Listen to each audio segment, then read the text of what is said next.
যদি পারতাম নদী থেকে ইলিশ মাছ ধরে তারপরে সেটা কিভাবে রেসিপি করা যায় আপনাদেরকে দেখাতাম, কিন্তু দুর্ভাগ্যের বিষয় হলো নদী ঢাকা শহর থেকে অনেক দূরে। যাওয়া একটা কাছাকাছি আছে বুড়িগঙ্গা, সেখানে আসলে কোনো মাছ নাই।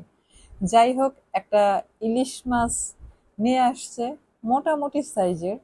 এইটাকে প্রথমে উপরে আঁশগুলো সুন্দর করে ভালো করে ফেলে দিয়ে তারপরে হচ্ছে একটু যত্ন নিয়ে পরিষ্কার করতেছি, কারণ এই মাছটা যেটা করব যে কাটার পরে আর ধুইব না। কারণ আমি আমার মাকে দেখেছি যে ইলিশ মাছ সে কাটার আগে খুব সুন্দর করে মাথার অংশ, ভিতরে ফুলকা টুলকা সরাইয়া খুব সুন্দর করে ধুয়ে নিত। যাই হোক, ইলিশ মাছটা কাটার পরে আমি হচ্ছে উপরের যে অংশটা আর পেটের যে অংশটা এটা আলাদা করে নিছি। কারণ উপরের অংশটাতে একটু কাটা থাকে আর নিচের অংশটাতে কাটা কম থাকে। তো উপরের অংশটা হচ্ছে একেবারে ভাজা ভাজা করব, আর নিচের অংশটা দিয়ে একটু সর্ষে ইলিশ করব।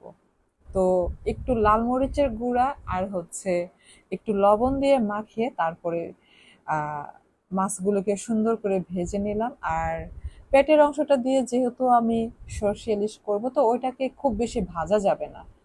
এখন আমি যেটা করেছি যে ইলিশ মাছ ভাজার সাথে বেগুন ভাজার কিন্তু দারুণ একটা সম্পর্ক। তো আমি হচ্ছে একটা বেগুনের চাক চাক করে 3 পিস নিয়ে নিয়েছি। এখন ইলিশ মাছের তেলের মধ্যে এই বেগুনটা কিন্তু আমি ভেজে নিচ্ছি।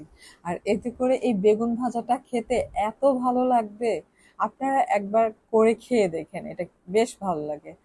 আর ইলিশ মাছের উপরের অংশটা আমার মা সব সময় আমাদেরকে ভেজে খাওয়াতো। এটা না রান্না করলে কাটা কাটা বেশি লাগে। তো মাছটা ফ্রাই করা হয়ে গিয়েছে, আর হচ্ছে বেগুনটাও ফ্রাই করা হয়ে গিয়েছে। এখন আমি এগুলোকে তুলে নিচ্ছি।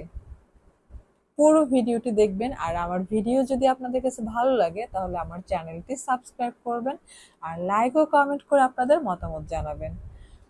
এখন আমি অন্য একটি হাঁড়িতে দিয়ে দিয়েছি হচ্ছে একটু কালি জিরা, আর দিয়ে দিচ্ছি হচ্ছে পেঁয়াজ বাটা। তো এখন দিয়ে দিচ্ছি একটু লাল মরিচের গুঁড়া আর স্বাদ মতো লবণ। এখন এগুলোকে একটু ভালো করে ভুনে তার মধ্যে দিয়ে দিচ্ছি সরিষা বাটা। এটা না আমি পাটায় খুব ভালো করে পিষে নিয়েছিলাম। সরিষা বাটাটা আর মশলাটার সাথে আবার একটু ভালো করে ভুনে এখানে হচ্ছে আমি 1 কাপের মতো পানি দিয়েছি। আর পানিটা বলক আসলে পরে পেটের যে অংশ